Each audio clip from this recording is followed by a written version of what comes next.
নমস্কার। শুরু করছি শ্রী শ্রী মায়ের পদপ্রান্তে বইটি থেকে পাঠ। প্রথমে ঠাকুরের প্রণাম মন্ত্র। ওং স্থাপকায় চ ধর্মস্য সর্বধর্ম স্বরূপিণে অবতার বরিষ্ঠায় রামকৃষ্ণায় তে নমঃ। মায়ের প্রণাম মন্ত্র।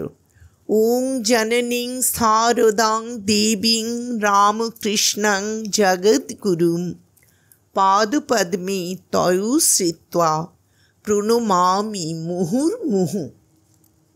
স্বামীজির প্রণাম মন্ত্র। নমশ্রী জ্যোতিরাজায় বিবেকানন্দ সুরায় সচ্চিৎ সুখ স্বরূপায় স্বামিনে তাপহারিণে। শ্রী শ্রী মায়ের স্মৃতি। স্মৃতিচারণ করেছেন স্বামী অভয়ানন্দ। 1912 খ্রিস্টাব্দে আমি শ্রী শ্রী মায়ের কৃপা পেয়েছি। কেমন করে তার আশ্রয় পেয়েছি সে কথা বলতে হলে তার আগে সংক্ষেপে জানাতে হয় আমার বেলুড় মঠে প্রথম আগমনের বৃত্তান্তটি। ঢাকা থেকে অল্প কয়েকদিনের জন্য বেলুড় মঠে এসে কেমন করে এখানে বরাবরের জন্য থেকে গেলাম সেই কথাটি। ঢাকায় আমি একটি বিপ্লবী দলের সঙ্গে যুক্ত হয়ে গিয়েছিলাম। দলটি হলো অনুশীলন সমিতি। তখন আমি ছেলে মানুষ, সব জিনিস ভালো বুঝি না। অনুশীলন সমিতির একটা আড্ডা ছিল ঢাকায়, হোস্টেলের মতো। বাড়িঘর ছেড়ে আসা কিছু ছেলে সেখানে থাকত। কিছুদিন থাকার পর দেখলাম দলের কিছু কিছু নীতি আমি মন থেকে মেনে নিতে পারছি না। তাই এমন কারো কাছে যেতে চাইছিলাম যিনি এ বিষয়ে আমাকে যথার্থ উপদেশ দিতে পারবেন। নানা কারণে আমার রামকৃষ্ণ মঠ মিশনের অধ্যক্ষ স্বামী ব্রহ্মানন্দের উপদেশ প্রার্থনার কথা মনে হয়েছিল, কিন্তু কোন সূত্রে তার কাছে যাব, কেই বা তার কাছে আমাকে নিয়ে যাবে, এই বিষয়ে আমাকে সাহায্য করে আমার বন্ধু বীরেন্দ্রনাথ বসু। স্বামী ব্রহ্মানন্দ তাকে জানতেন। স্বামী ব্রহ্মানন্দের সঙ্গে আমি সাক্ষাৎ করতে উৎসুক এ কথা বীরেন জানত।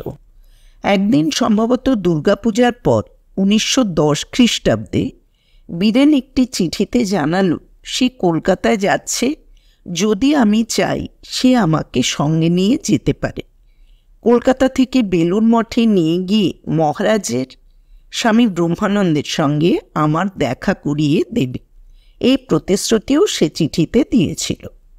চিঠি পাওয়ার সঙ্গে সঙ্গে আমি ঢাকায় ওদের বাড়ি গেলাম। পরদিন একসঙ্গে কলকাতার পথে যাত্রা করা হলো।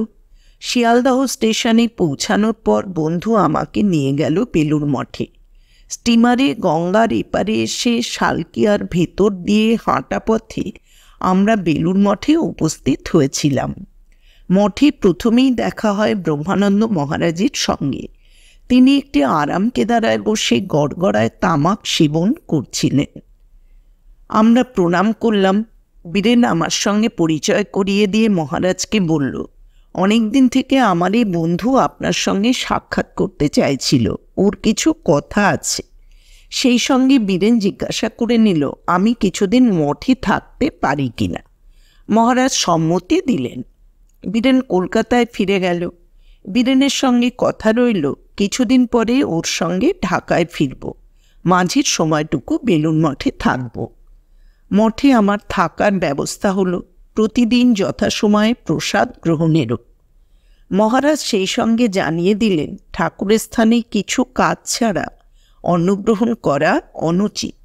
বাবুরাম মহারাজ স্বামী প্রেমানন্দ আমার জন্য যে কাজ ঠিক করে দেবেন রোজ তাই করব, পরে প্রসাদ পাব, এই স্থির হল। স্বামী ব্রহ্মানন্দ উক্ত ভাবটি আমার মধ্যে সঞ্চারিত করে দিয়েছিলেন এবং আমিও বাবুরাম মহারাজের নির্দেশ মতো রোজ কিছু কাজ করতাম। স্বামী ব্রহ্মানন্দ আমাকে আরও বলেছিলেন রোজ তুমি আমার সঙ্গে একটু বেড়াবে।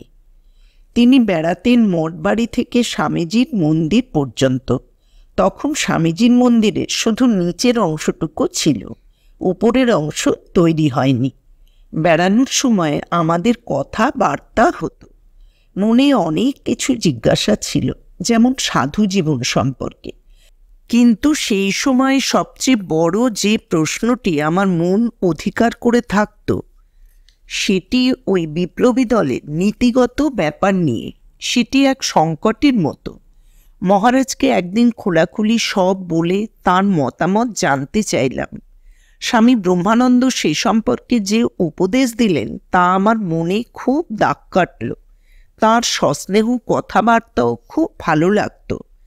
এদিকে 7 দিন হয়ে গেল, বীরেনের দেখা নেই, তার কোনো খবরও পাচ্ছি না। কিছুদিন পরে একটা চিঠি পেলাম। সে লিখেছে বিশেষ প্রয়োজনে তাকে বর্ধমান যেতে হয়েছিল, সেখান থেকে কলকাতায় এসে তাড়াতাড়ি ঢাকায় ফিরে যেতে হয়, যোগাযোগ করবার সময় পায়নি। আমার সঙ্গে দেখা করতে না পারার জন্য দুঃখ প্রকাশ করে সে লিখেছে আমি যেন সময় মতো ঢাকায় ফিরে যাই। আমি চিঠিখানি স্বামী ব্রহ্মানন্দকে দেখালাম। তিনি পড়ে বললেন, তাই তো, ও চলে গেছে, তা যাক না, তোমার এক বন্ধু চলে গেছে, আমরা তো অনেক বন্ধু রয়েছি। সময় সময় তিনি বলতেন, বীরেনই তোমার বন্ধু, আমরা কি বন্ধু হতে পারি না? আমার তবু ফিরে যাবার খুব ইচ্ছা হতো। মহারাজকে জানালাম সে কথা। মহারাজ বললেন, এখনই যেতে চাইছো কেন? আর একটা মাস থাকো না, স্বামীজির জন্মতিথি আসছে, সেই উৎসব পর্যন্ত থেকে যাও। আমার তখন ফিরে যাবার ইচ্ছাটা তীব্র। যাই হোক, মহারাজ বলেছেন বলে স্বামীজির জন্মোৎসব পর্যন্ত থাকবো ভাবলাম। স্বামীজির জন্মোৎসবে খুব আনন্দ হলো। মহারাজকে সে কথা জানাতে মহারাজ বললেন, চলে গেলে এই আনন্দ কোথায় পেতে? স্বামীজির জন্মোৎসব সম্পন্ন হয়ে গেলে আবার ফিরে যাবার প্রসঙ্গ তুললাম। মহারাজ তখন শ্রীরামকৃষ্ণের জন্মতিথি পর্যন্ত থেকে যেতে বললেন। শ্রীরামকৃষ্ণের জন্মতিথি উৎসব আর এক আনন্দ মেলা। মনে হলো এই আনন্দের তুলনা নেই। এই উৎসব আনন্দের শরিক হওয়ার পর লক্ষ্য করলাম আমার মনে ঘরে ফেরার তাগিদ আর নেই। মনের ভেতর থেকে তখন যেন একটি নতুন রাজ্যের খবর শুনতে পাচ্ছিলাম। অনুভব করছিলাম সেই রাজ্যটি যেন আমার কত আপনার। মহারাজকে আর বলতে হলো না, নিজের অন্তরের তাগিদেই মঠে থেকে গেলাম। অবশ্য তার আশীর্বাদেই এটা সম্ভব হয়েছিল। আমার সাধু জীবনের প্রথম পর্বে স্বামী ব্রহ্মানন্দ ছাড়া আর যার বিশেষ প্রভাব আমার উপর পড়েছিল তিনি হলেন পূজনীয় বাবুরাম মহারাজ। আজও সশ্রদ্ধ চিত্তে তাঁকে স্মরণ করি। এমন প্রেমিক, দরিদ্রবৎসল, বিশেষত এমন কর্মঠ সাধু আমি দেখিনি। এই বাবুরাম মহারাজের শুভেচ্ছা আর প্রেরণাতে আমি শ্রী শ্রী মায়ের কৃপা লাভ করি। তারিখ ঠিক মনে নেই, একদিন বাবুরাম মহারাজের নির্দেশ মতো মঠ থেকে কলকাতায় গেলাম। বাবুরাম মহারাজ বলেছিলেন তিনি বলরাম বসুর বাড়িতে থাকবেন, আমাকেও রাত্রিটা সেখানেই কাটাতে বলেন। সন্ধ্যাবেলায় সেখানে গিয়ে উপস্থিত হলাম। যে সময়ের কথা বলছি তখন আমাদের কলকাতায় থাকবার আর কোনো জায়গা ছিল না। সাধুদের আস্তানা বলতে বলরামবাবুর বাড়ি। সেখানে গিয়ে নিশ্চিন্তে ওঠা যেত এবং আহারাদিও করা যেত। আবার অসুখ বিসুখ হলে সেখানে থেকে যাওয়াও চলত। বলরামবাবুর পরিবারের সকলেই সাধুদের খুব আদর যত্ন করতেন। সেদিন সন্ধ্যায় খুব লম্বা চেহারার একটি ছেলেকে দেখলাম, বলরামবাবুর বাড়িতে এসেছে। বাবুরাম মহারাজের পরিচিত মনে হলো, তবে আমি তাকে মোটেই চিনতাম না। বাবুরাম মহারাজ আমাকে বললেন, দেখ, ও যখন আজ এসেছে তোকে একটা কাজ করতে হবে। ছেলেটি কলকাতা শহরের কিছু চেনে না, কাল আবার মা ঠাকুরুনের কাছে ওর দীক্ষা হবে, তুই ওকে কাল সকালে নিয়ে যাবি। প্রথমেই উদ্বোধন বাড়ির কাছে গঙ্গার যে ঘাট আছে সেখানে গিয়ে গঙ্গা স্নান করবি, ওকেও করাবি। তারপর উদ্বোধনে গিয়ে শরৎ মহারাজের কাছে ওর দীক্ষার কথা বলবি। পারবি তো? বললাম, হ্যাঁ মহারাজ, কেন পারবো না। যথাসময়ে শুয়ে ঘুমিয়ে পড়েছি। ভোররাত্রে শুনতে পেলাম বাবুরাম মহারাজ জেগে উঠে ডাকাডাকি শুরু করেছেন, বীরেন, উঠে পড়, উঠে পড়, তাড়াতাড়ি বেরুতে হবে যে। ওই ছেলেটির নাম বীরেন। তারপর আমাকে ডেকে বললেন, উঠে পড়, মুখ টুক ধুয়ে নে। আমি উঠে পড়লাম, মুখটুক ধুয়ে যাত্রার জন্য প্রস্তুত হলাম। সিঁড়ি তখনও অন্ধকার। সিঁড়ি দিয়ে যখন নামছি, বাবুরাম মহারাজ তখন আমাকে বললেন, শোন, দাঁড়া একটু। হ্যাঁ রে, তোর দীক্ষা হয়েছে, তুইও দীক্ষা নে। মহারাজের সঙ্গে আমার এ বিষয়ে কথা হয়েছে, আমার মনে আছে তিনি তোর দীক্ষার কথা বলেছেন। একটু থেমে তিনি আবার বললেন, আমার কথা শুনবি, আমার কথা মানবি? কেন মানব না, বলুন মহারাজ। আমি সবিনয়ে বললাম। তিনি বললেন, শোন, তুই মায়ের কাছে দীক্ষা নে। আমি প্রশ্ন করলাম, কিন্তু মায়ের কাছে দীক্ষা নেব কেমন করে? তিনি তো আমাকে ভালো করে চেনেন না। আমি যাই, প্রণাম করেই চলে আসি। বাবুরাম মহারাজ বললেন, না, তিনি তোকে চেনেন। তাহলে কি বলবো আমি, জিজ্ঞাসা করলাম।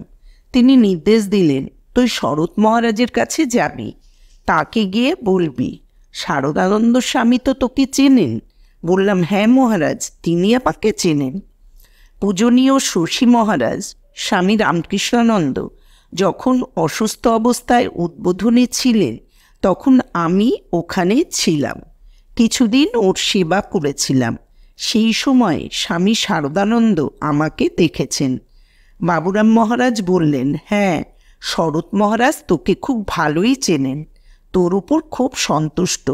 শশী মহারাজের সেবা করলে এতদিন, সেই সময় কত পরিশ্রম করেছিলি, তোর সম্পর্কে ওর খুব ভালো ধারণা। আমি বললাম, সে আমি জানি না। তিনি বললেন, যাই হোক, ওকে সঙ্গে নিয়ে যা, আর তোর নিজের জন্য নতুন কাপড় নিয়ে যা। দুজনেই গঙ্গা স্নান করে উদ্বোধনে গিয়ে শরৎ মহারাজের সঙ্গে দেখা করবি। বলবি, বাবুরাম মহারাজ আমাদের পাঠিয়েছেন, আপনাকে বলেছেন মা ঠাকুরনের কাছে আমাদের দীক্ষার কথা বলতে আর সেই মতো ব্যবস্থা করতে।